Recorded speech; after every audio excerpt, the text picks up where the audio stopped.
అధ్యయనానికి ఆహ్వానం. అధ్యయన అభిలాషులకు శుభోదయ దివ్యాశీస్సులు. యోహాను సువార్త తొలి అధ్యాయం 4వ వచనాన్ని మనం విశ్లేషణ చేసుకుంటున్నాం. 4వ వచనంలో ఉన్న రెండు ప్రత్యేక భావాలను లేక ప్రత్యేక పదాలను మనం విస్తృతంగా అధ్యయనం చేస్తున్నాం. జీవము, వెలుగు, జోయే, ఫోస్ అని గ్రీకులో వాటిని పేర్కొనడం జరిగింది. నేను జీవం లేక జోయే దాని గురించి మనం విశ్లేషణ చేసుకున్నాం. ఈవేళ మళ్ళీ ఫోస్ వెలుగు యొక్క ప్రాథమిక అంశాన్ని కూడా మనం ప్రస్తావన చేసుకుని ఆపుకున్నాం. ఈవేళ వెలుగు యొక్క మిగిలిన అంశాలను, అలాగే వెలుగు, జీవం ఈ రెండింటి యొక్క అవిభాజ్య తత్వాన్ని గురించి మనం అధ్యయనం చేసుకుందాం.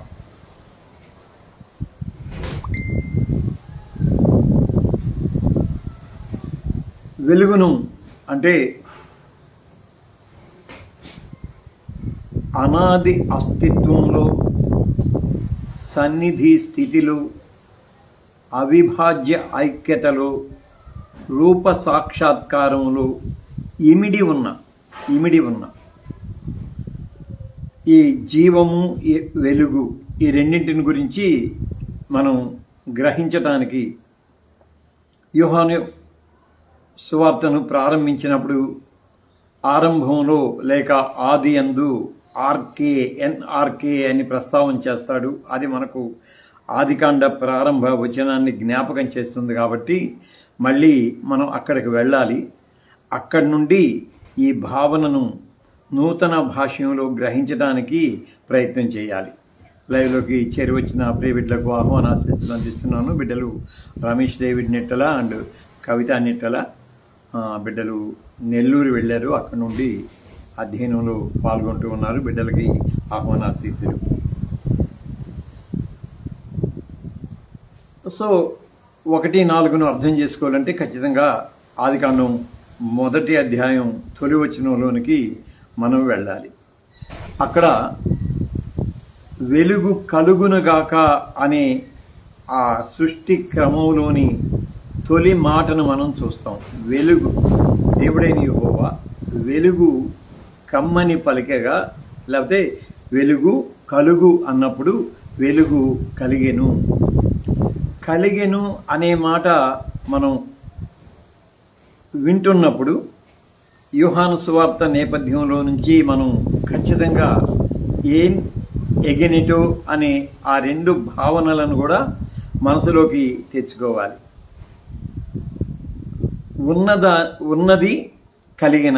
ఉన్నది కలిగినది. ఉన్నదేమో లోగోస్, కలిగినదేమో మళ్ళీ సృష్టి క్రమము. సో ఉన్నది, కలిగినది ఆ రెండు. వెలుగు కమ్మని పలికినప్పుడు చీకటిలో నుంచి ఆ సృష్టి ఒక క్రమములోనికి ప్రవేశించింది. ఎందుకంటే ప్రిమోర్డియల్ డార్క్నెస్ అక్కడ ఉంది, అగాధం ఉంది, అంధకారం ఉంది. ఆ రెండింటి పైన యెహోవా ఆత్మ కూడా ఉన్నది.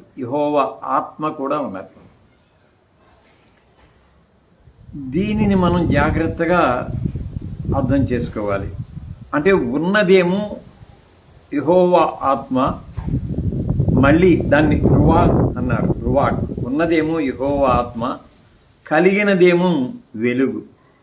అయితే వెలుగు ఆత్మకు ఆవల కలగలేదు, లేక ఆత్మతో సంబంధపడకుండా కలగలేదు. అది చీకటిలో నుంచి తనను తాను ప్రత్యక్షపరుచుకున్నది, దృగ్గోచరమైనది. అందువలన ఆదికాండాన్ని మనం ఆ వెలుగు కమ్మని పలుకగా ఎహీ ఓర్ అంటారు. వెలుగు కలుగునుగాక అది అర్థం. ఎహీ ఓర్ అంటారు హీబ్రూలో. కానీ ఎహీ ఓర్ అనే దానికి ముందు అగాధము, అంధకారంలో ఆత్మ ఉన్నది, ఉన్నది. ఆ తర్వాత వెలుగు కలిగినది.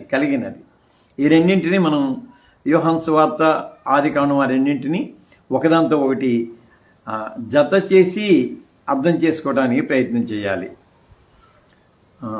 బిడ్డలు రవికుమార్ విప్పర్తి చాలా రోజులైంది బిడ్డను చూసి.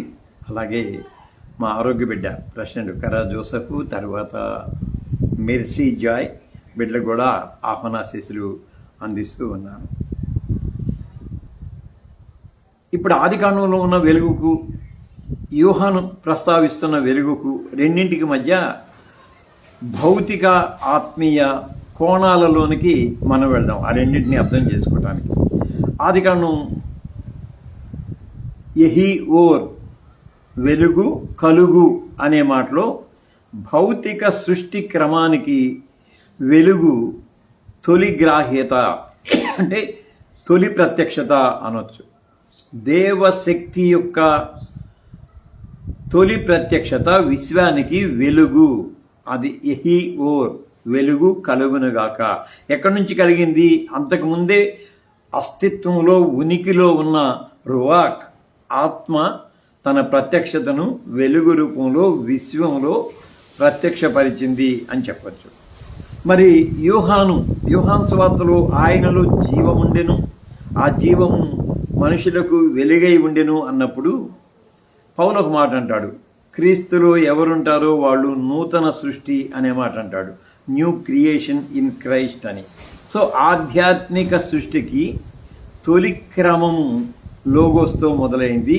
ఆ లోగోస్ వెలుగుగా తను ప్రత్యక్షపరచుకున్నది. అది జీవం మాత్రమే కాదు, జీవాన్ని వెలుగుగా ప్రత్యక్షపరచుకున్నది.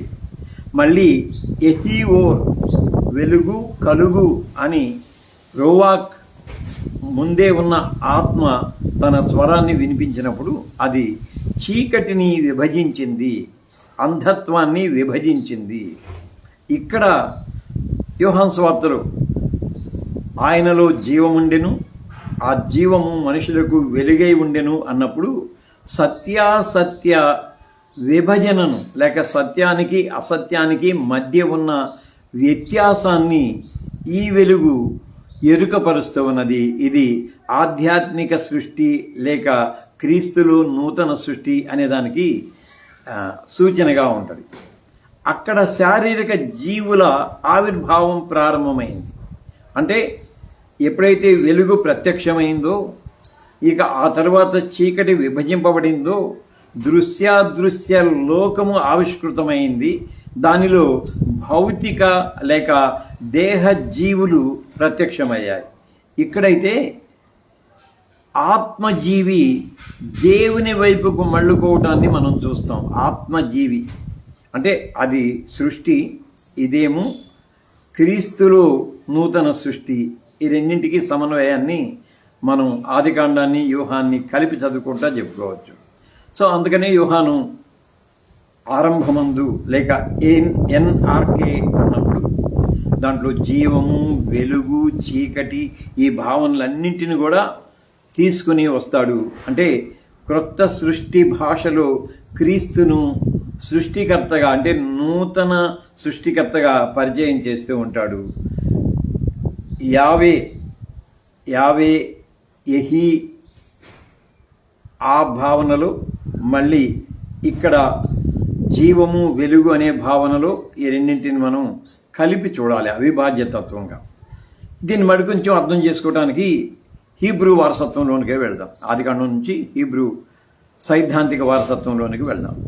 జీవము వెలుగు ఈ సంబంధాన్ని మనం చాలా జాగ్రత్తగా అర్థం చేసుకోవాలి. ఆత్మ జీవము ఈ రెండింటి వారసత్వం హెబ్రీ భావంలో మనకి కనపడతా ఉంటుంది. రువాక్ అనే దానికి ఆ భావనను అర్థం చేయడానికి 3 ప్రత్యేకమైన లేయర్స్ని మనం మనసులోకి తెచ్చుకోవాలి. రువాక్ మొదట అది ప్రాణశక్తి, ఇది జీవశక్తి. జీవస్థాయిలో దాని గురించి ఆలోచన చేసినప్పుడు అది ప్రాణశక్తి, మళ్ళీ జీవశక్తి. దేవస్థాయిలో దానిని ఆలోచన చేసినప్పుడు అది దైవంలో నిక్షిప్తమై ఉన్న ఆత్మశక్తి, దైవంలో నిక్షిప్తమైన ఆత్మశక్తి. భౌతికంగా దాన్ని మనం ఆలోచన చేసినప్పుడు అది శ్వాస, వాయువు లేదా గాలి. ఈ 3 కోణాలలోంచి రువాకును అర్థం చేసుకోవాలి. ఇది హెబ్రీ వారసత్వంలో నుంచి మనం అర్థం చేసుకోవాలి అనంటే. సో రువాక్ అనేది భౌతిక పరంగా మనం చూసినప్పుడు గాలి లేక శ్వాస లేక వాయువు. జీవపరంగా మనం ఆలోచన చేసినప్పుడు అది ప్రాణశక్తి లేక జీవశక్తి. దైవిక పరంగా మనం ఆలోచన చేసినప్పుడు అది దేవుని ఆత్మలో అంతర్గతమైన శక్తి అని అలాగూ మనం చెప్పుకోవచ్చు. అయితే ఇవి వేరు తత్వాలు కాదు. జీవము వెలుగు ఈ రెండు కూడా ఏకతత్వంగా అవిభాజ్య ఐక్యతగా రువాకులో ఇమిడి ఉన్నాయి. మళ్ళీ దీన్ని మనం అర్థం చేసుకోవడానికి ఆదికాండంలోకి వెళ్దాం. ఆదికాండం 2:7 అద్భుతమైన రహస్యం.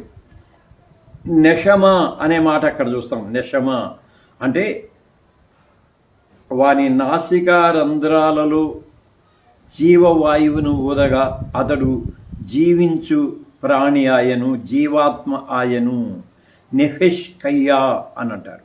నెషమా అనేది ఒక పదం. నెషమా అనేది ఎప్పుడైతే మట్టి ప్రతిమలోకి కలిసిందో అది నెఫెష్ కయ్యా, జీవాత్మగా రూపాంతరం చెందింది. అంటే ఇక్కడ జీవం అనేది దేవుని ఊపిరి మళ్ళీ మట్టి బొమ్మ యొక్క కలయిక మట్టి కలయిక. చాలా లోతైన సత్యం దీంట్లో ఉంటుంది. జీవము మనిషిలో స్వతంత్రంగా నిలబడింది కాదు. అది దేవుని నుండి నిరంతరము ప్రవహిస్తూ ఉన్న ఒక శక్తి స్వరూపము. దైవంలో నుండి నిరంతరం ప్రవహిస్తూ ఉన్న శక్తి స్వరూపము. అందుకని జీవుడు అంతర్ధానం అవుతాడు, ఆత్మ అంతర్ధానం అవుతుంది, దేహి అయిన జీవుడు మిగిలిపోతాడు. జీవము అంటే దేవుని ఆత్మ ప్లస్ మంటి కలయిక, ఈ రెండు కలిపి జీవాత్మగా ప్రాణము ఆవిర్భవించింది అని చెప్పేసి. మళ్ళీ న్యూమా అనే గ్రీకు భావాన్ని కూడా మనం చూసుకుందాం. యోహాను దగ్గరికి వచ్చేసరికి లోగోస్లో ఉన్న జీవము భౌతిక జీవమా లేక నైతిక జీవమా లేదా ఆత్మీయ జీవమా అనేది ఒక ప్రశ్న. మనం నిన్న దాని గురించి కొంచెం అర్థం చేసుకోవడానికి ప్రయత్నం చేశాం. ఆత్మ నుండి జనించినదే జీవము. ఆత్మ నుండి జనించినదే జీవము. యోహాను సువార్త 3, 5, 6 వచనాల్లో మనం అక్కడికి వెళ్ళలేదు, కానీ గుర్తు చేస్తా ఉన్నాను. నీటి ద్వారాను ఆత్మ ద్వారాను జనించకపోతే అతడు దేవరాజ్యంలో ప్రవేశింపలేడు అని చెబుతాడు. అంటే జోయే న్యూమా ఈ రెండు పదాలు అక్కడ మనం చూస్తాం. జోయే న్యూమా. న్యూమా అంటే ఆత్మ ద్వారా, న్యూమా అనేది ఆత్మ. అంటే ఇది సంబంధాత్మక ఏకేశ్వరోపాసనకు సంబంధించింది. అంటే అవిభాజ్య స్థితిలో ఒకదానితో ఒకటి ఎలా సంబంధపడతాయో దానికి సూచనగా మనకు కనపడతా ఉంటుంది. ఆత్మ నుండి జనించటం అంటే ఆత్మ జీవాన్ని ఇస్తుంది, ఆత్మీయ జీవానికి మూలంగా ఉంటుంది. దానిని మళ్ళీ నొక్కి చెప్పడానికి 6వ అధ్యాయం 63వ వచనంలో యోహాను మళ్ళీ ఏమంటాడంటే ఆత్మే జీవింపచేస్తుంది, శరీరము నిష్ప్రయోజనము అంటాడు. ఇక్కడ కూడా న్యూమా అనే ఆ ప్రత్యేకమైన పదాన్ని వాడతాడు. దాంతోపాటు జీవింపచేయువాడు, జీవింపచేసేది ఆత్మే. అక్కడ జోయే కోయువాన్, జీవము వెలుగు రెండింటి భావన అక్కడ కనపడింది. నోట్స్ నేను ఇస్తాను, ఇవాళ డాక్యుమెంటు నేను ఇస్తాను. దాంట్లో ఈ పదజాలం అంతా ఉంటుంది. ఇది కొంచెం వ్యాకరణ పరంగా కాస్త గ్రీకు హీబ్రూ పదాలతో సంబంధపడి ఉంటుంది కాబట్టి దాన్ని అర్థం చేసుకుంటేనే మనకి పూర్తిగా గ్రాహ్యతలోనికి వస్తుంది. మళ్ళీ హెల్లెనిస్టిక్ దృక్పథం లేకపోతే గ్రీకు తాత్విక చింతనలోనికి వెళ్దాం. గ్రీకు తాత్విక చింతనలో ముందు ఫిలో ఆఫ్ అలెగ్జాండ్రియా అని తీసుకుందాం. ఫిలో ఆఫ్ అలెగ్జాండ్రియా గురించి పదే మనం చెప్పుకుంటాం. ఫైలో అనొచ్చు, ఫిలో అనొచ్చు, ఫిలో ఆఫ్ అలెగ్జాండ్రియా. ఎందుకంటే ఏఐ కూడా ఫిలో అని అంటుంది కాబట్టి మేము చదువుకున్నప్పుడు అయితే ఫైలో ఆఫ్ అలెగ్జాండ్రియా అని మాకు పాఠాలు చెప్పినప్పుడు ఆ మాట చెప్పారు. అప్పటికి ఇంటర్నెట్లు లేవు, ఏఐ లేవు, ఉన్న పుస్తకాలే మాకు ఆధారం. ఏఐ కూడా ఫిలో అంటుంది కాబట్టి మనం కూడా అలాగే అన్నాం, ఫిలో ఆఫ్ అలెగ్జాండ్రియా. అలెగ్జాండ్రియా వాడైనా ఫిలో. ఇతరు ఏమంటాడంటే లోగోస్ అనేది దేవుని వెలుగు అంటాడు. దేవుని వెలుగు.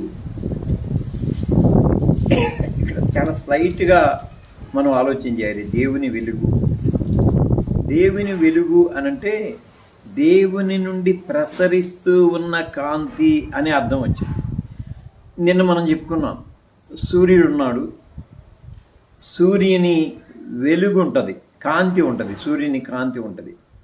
కానీ సూర్య కాంతి లేక సూర్యుడిచ్చే వెలుగు సంపూర్ణ సూర్యుని తత్వాన్ని మనకు బోధించదు. అంటే సూర్యగోళము యొక్క సంపూర్ణ స్వరూప స్వభావ తత్వాన్ని సూర్యకాంతి మనకు ఎరుకపరచదు. అది బై ప్రొడక్ట్ లాంటిది అని మనం అర్థం చేసుకోవచ్చు. అలాగా దేవుని యొక్క వెలుగు దేవునిలో నుంచి ప్రసరించిన ఒక వెలుగు అని దానికి ఒక తక్కువ స్థాయిని ఫిలో ఆఫ్ అలెగ్జాండ్రియా ఇచ్చాడు. మళ్ళీ దానికోసం దాన్ని మళ్ళీ ఎలా చెప్పాడంటే బుద్ధి వెలుగు అన్నాడు, జ్ఞాన వెలుగు అన్నాడు. అంటే బుద్ధిని జ్ఞానాన్ని ఇస్తుంది అని అలాగా వేరు అర్థాల్లో చెప్పుకొచ్చాడు గ్రీకు తాత్విక చింతనలో నుంచి. మళ్ళీ స్టోయిక్స్ ఏమన్నారంటే, స్టాయిక్స్ ఈ లోగోస్ని, తర్వాత జ్ఞానాన్ని, ఈ వెలుగుని, వీటన్నింటిని కూడా స్పెర్మటికోస్ లోగోస్ అన్నారు. బీజవాక్కు అన్నారు. బీజము, స్పెర్మటికోస్ అంటే బీజము. స్పెర్మ అనే ఆ గ్రీకు పదంలో నుంచే ఈ ప్రత్యేక పదం ఉత్పన్నమైంది. బీజ పదము అన్నాడు. అంటే విత్తన వెలుగు, విత్తన వెలుగు. అయితే యోహాను ఈ తాత్విక సంభాషణలని అంగీకరిస్తూనే వాటికి పూర్ణార్థాన్ని చెప్పే ప్రయత్నం చేస్తాడు. జ్ఞాన వెలుగు, దానికి మూర్తిమత్వం లేదు, అది అమూర్తం, అంటే దానికి రూపం అంటూ ఏమీ ఉండదు. జీవపు వెలుగు, అది వ్యక్తిగతము, అది పర్సానిఫికేషన్, వ్యక్తిగతము. మళ్ళీ జ్ఞాన వెలుగు అనేది తత్వాన్ని తెలుసుకోవటానికి ఉపయోగపడేది. అయితే యోహాన్ దగ్గరకు వచ్చేసరికి అది మనుషులకు జీవాన్ని ఇచ్చే వెలుగు, అది మనుషులకు జీవాన్ని ఇచ్చే వెలుగు. మళ్ళీ జ్ఞాన వెలుగు అనేది మేధావులకు మాత్రమే పరిమితమైంది. ఇది మాత్రం యోహాన్ చెప్పేది మాత్రం సమస్త జనులను, అది మనుషులకు వెలుగై ఉండెను. మళ్ళీ జ్ఞాన వెలుగు దగ్గరికి వెళ్తే అది మేధావులైన వారి జ్ఞాన అన్వేషణకు, జ్ఞాన వెతుకులాటకు సంబంధించింది. కానీ యోహాను సర్వమానవ రక్షణకు సంబంధించిన వెలుగుగా దాన్ని పేర్కొంటాడు. సో అక్కడేమో అమూర్త అంటే మూర్తిమత్వం లేని, రూపరహితమైన భావన అది. ఇక్కడేమో రూపసహిత సంబంధాత్మక స్థితి అని చెప్పుకోవచ్చు. మళ్ళీ ఈ జీవము, వెలుగు, వీటిని గురించి ఆదిమ సంఘ పితరులు ఏం చెప్పారో దాని గురించి కూడా 1-2 మాటలు మనం చెప్పుకుందాం. ఐరేనియస్, లియోన్ వాడైన ఇరేనియస్ అంటారు, ఐరేనియస్ అంటారు. ఐరేనియస్ అనే అనుకుందాం. క్రీస్తు శకం 180 సంవత్సరానికి సంబంధించిన వాడు. ఇతడు చాలా అద్భుతమైన పదాలు చెబుతాడు, లాటిన్లో అద్భుతమైన చెబుతాడు. లాటిన్ పదాలు నేను చెప్పడం లేదు, కానీ దేవుని మహిమ అంటే జీవించే మనుష్యుడు అంటాడు. దేవుని మహిమ ఏంటంటే మనుషులు జీవించటమే దేవుని మహిమ యొక్క సాక్ష్యము అంటాడు. ఇవాళ నేను జీవించి ఉన్నానంటే ఇది దేవ మహిమకు సాక్ష్య నిదర్శన, ఒక తార్కాణము, సజీవ తార్కాణము అంటాడు. మళ్ళీ మనిషిని జీవము, ఒక మనిషిలోని జీవాన్ని మనం గ్రహించినప్పుడు అది దేవదర్శనం అన్నాడు. దేవదర్శనం అంటే నేను ఉనికిలో ఉండటం, అది దేవుని యొక్క మహిమ ప్రత్యక్షత. నా ఉనికిని నీవు గ్రహించినప్పుడు నీవు నా ఉనికికి మూల కారణమైన దేవుణ్ణి దర్శిస్తూ ఉన్నావు. ఎంత అద్భుతమైన వివరణ, ఎంత అద్భుతమైన వివరణ.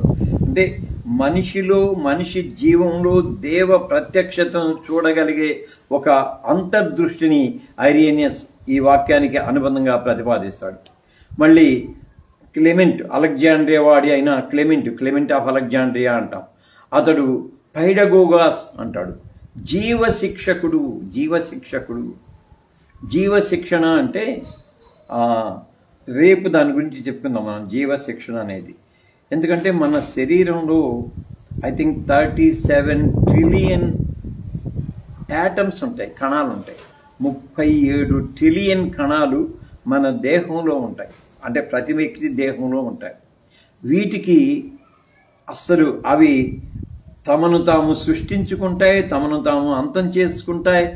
ఒక అద్భుతమైన క్రమశిక్షణ కలిగిన ప్రక్రియను అవి అనుసరిస్తూ ఉంటాయి. రేపు చెప్పుకుందాం దాని గురించి. ఇది ఒక జీవ ప్రక్రియ అంటాడనమాట, జీవ శిక్షకుడు. మళ్ళీ కేవలం ఉనికి మాత్రమే కాదు, పరిపూర్ణత వైపు ప్రయాణం చేసే ఒక ప్రత్యేక శిక్షణ జీవము మనకిస్తుంది. వెలుగు వైపు ప్రయాణం చేసి ఆ శిక్షణ మనకి అనుగ్రహిస్తుంది అంటాడు. ఫైనల్గా మనం సంబంధాత్మక ఏకేశ్వరవాదం అంటే ఆ ప్రత్యక్ష సంబంధం ఎలాగున్నది, అవిభాజ్యత, ఐక్యత గురించి చెప్పుకుంటూ రిలేషనల్ మోనోథిజం అనే చెప్పుకున్నాం. అంటే ఎలాగూ దేవుడు, జీవము, వెలుగు, ఆత్మ మానవులమైన మనతో సంబంధపడుతుంది. సంబంధపడటమే కాకుండా ఆ సంబంధంలో ఉన్న ఏకత్వం వైపుకు మనలను నడిపిస్తూ ఉంటుంది. అందుకని ఆయనలో జీవం ఉన్నది. ఇది కేవలం శారీరక జీవం మాత్రమే కాదు, అలాగని నైతిక జీవం మాత్రమే కాదు, ఇది రువాక్ యొక్క స్వభావము, అంటే పాత నిబంధనలో చెప్పిన ఆత్మ యొక్క స్వభావము, అలాగే నవ నిబంధనలోని న్యూమా అనే ఆ ఆత్మ యొక్క ప్రత్యక్షత, భౌతిక ప్రత్యక్షత అని మనం చూడొచ్చు. ఇక జీవము, మరణము శారీరక స్థితులు కాదు, ఇవి సంబంధ స్థితులు. ఇది ఒక అద్భుతమైన వివరణ అన్నమాట, చాలా అద్భుతమైన వివరణ. జీవం, మరణం ఈ రెండు శారీరక స్థితులు కాదు అంటాడు యోహాను సువార్తని మనం ఆధారం చేసుకున్నట్లయితే. యోహాను మరణం అనే పదానికి అర్థం కూడా థానటోస్ అనే ఆ గ్రీకు పదాన్ని వాడతాడు. అంటే అది కేవలం శారీరక మరణం కాదు, నా మాట విని నన్ను పంపిన వాని నమ్మువాడు నిత్య జీవం కలిగి మరణము నుండి జీవమునకు దాటిపోతాడు అని చెబుతాడు 5:24. థానటోస్ అక్కడ మరణం అనేది. అంటే మరణము, జీవము ఈ రెండింటిని కూడా శారీరక స్థితులుగా కాకుండా దేవునితో మనిషికి ఉన్న ఆ రిలేషన్, సంబంధ స్థితి, ఆ రిలేషనల్ మోనోథిజం యొక్క అంతిమ లక్ష్యంగా పేర్కొంటాడు. సో ఇక్కడికి మనం ఆపేసుకుందాం. ఇక్కడికి ఆపేసుకొని రేపు అధ్యయన పలుకరింపులోకి వెళ్దాం. ఈ నోట్స్ ఇవాళ నేను క్లాస్ రూమ్లో ఉంచుతాను, ఎందుకంటే నిన్న పూర్తి కాలేదు కాబట్టి క్లాస్ రూమ్లో ఉంచలేదు. ఈరోజు మొత్తం క్లాస్ రూమ్లో ఉంచేస్తాను. అక్కడ మీరు పూర్తి నోట్స్ని, మొత్తం పాఠం మొత్తాన్ని చూసుకోవచ్చు. లైవ్లో ఉన్న బిడ్డలందరికీ కూడా వందనాశీస్సులు చదివిస్తున్నాను. బిడ్డలు Kavitha Nettala and Ramesh David Nettala and family, అలాగే కిరణ్, అశోక్, మన founding committee member Rebba Victor Paul, Mercy Joy, Vipatthi Ravikumar, Bidda Varaprasad, Amruthapudi Joshua, తర్వాత కర్రా జోసెఫ్, మన అఫీషియల్ కెమెరామెన్ వెంకట్, అందరికీ హృదయపూర్వకమైన వందనాశీస్సులు చెల్లిస్తూ రేపు అధ్యయన పలుకరింపులు 2 ప్రత్యేక విషయాలను వీటికి అనుబంధంగా మాట్లాడుకుందాం. ఏది? ఒకటేమో జీవానికి సంబంధించిన దాంట్లో అసలు కణ నిర్మాణము, దాని పరిణామ క్రమము అది. రెండోదేమో ఫోటోసింథసిస్. నేను చెప్పుకున్నాం కదా, కిరణజన్య సంయోగ క్రియ ద్వారా ఎలాగూ జీవము మానవాళికి అందించబడుతూ ఉన్నది అనేది. ఆ రెండింటికి సంబంధించిన శాస్త్రీయ దృక్పథాన్ని మనం రేపు అధ్యయన పలుకురంలో చెప్పుకుందాం. అందాక సెలవు.